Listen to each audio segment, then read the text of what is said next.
Si nous voulons sauver la planète, il faut cesser de la détruire. Et ceux qui détruisent le plus la planète, ce ne sont pas les plus démunis.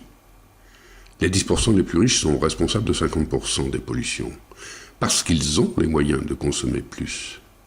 Et puisqu'ils consomment plus, c'est d'abord à eux de faire l'effort de consommer moins. Et puisqu'ils ont les moyens, c'est à eux de payer pour réparer leurs dégâts, ceux dont ils sont coupables. Chacun doit payer selon sa responsabilité. Ce n'est que justice. Les gilets jaunes ne paieront pas à la place des plus riches. Ils n'en ont pas les moyens.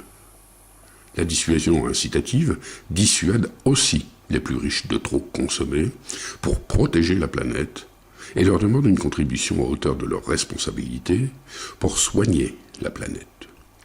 Plus tu es riche, plus tu consommes et plus tu pollues.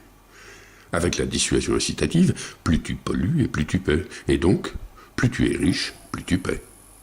En sauvant la planète du réchauffement climatique et des pollutions, la dissuasion incitative met fin à la fracture sociale, sans même la combattre. Il n'y a pas d'autre solution.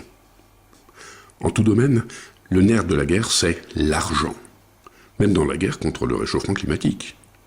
Il faut se donner les moyens financiers qui permettront de développer la recherche verte, de subventionner l'économie responsable, de construire des lignes de bus propres et gratuits pour réduire nos émissions de gaz à effet de serre, ou d'investir dans des entreprises respectueuses de l'environnement qui remplaceront celles qui polluent, sans faire de chômage. Nous ne sauverons la planète que, d'une part, si nous cessons de la détruire, et d'autre part, si nous avons les moyens de la soigner. La solution existe. Les taxes actuelles sur les carburants sont le parfait exemple du mécanisme de la dissuasion incitative. Une taxe progressive, payée par le consommateur sur l'achat de produits néfastes. Le gouvernement le décide de façon régalienne. C'est la partie dissuasion de la dissuasion incitative.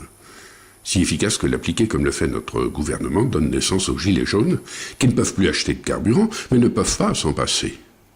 Comme nous, ils sont déjà taxés sur le carburant qu'ils achètent, mais ils ne peuvent pas payer plus, ils font déjà leur part.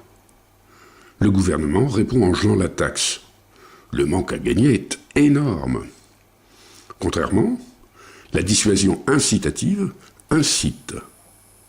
Elle avance le coût de la nouvelle taxe, avant de la prélever, à celui qui autrement ne pourrait pas la payer.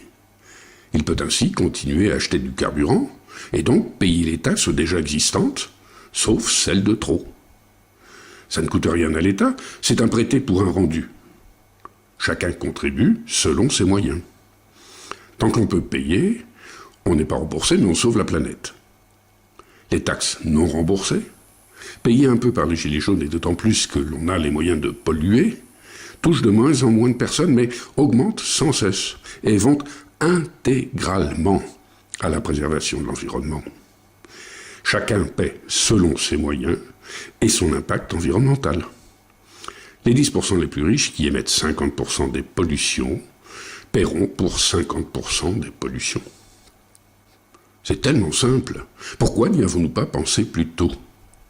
Parce que jusqu'à aujourd'hui, ça n'était pas possible. En quelques années, tout a changé. Parler de la pluie et du beau temps, c'était dire des futilités, c'était ne rien dire. Aujourd'hui, rien n'est plus grave que de parler de la pluie et du beau temps. Nous sommes sous la menace climatique de la fin de l'humanité. La situation est tragique. Or, on ne saute pas par la fenêtre d'un immeuble quand l'escalier est en feu, mais quand le feu est dans la pièce. Aujourd'hui, la planète brûle. Et comme nous n'avons plus le choix, les plus fortunés accepteront de faire leur part. Notre meilleur allié, c'est notre pire ennemi, le réchauffement climatique et la menace de fin de l'humanité.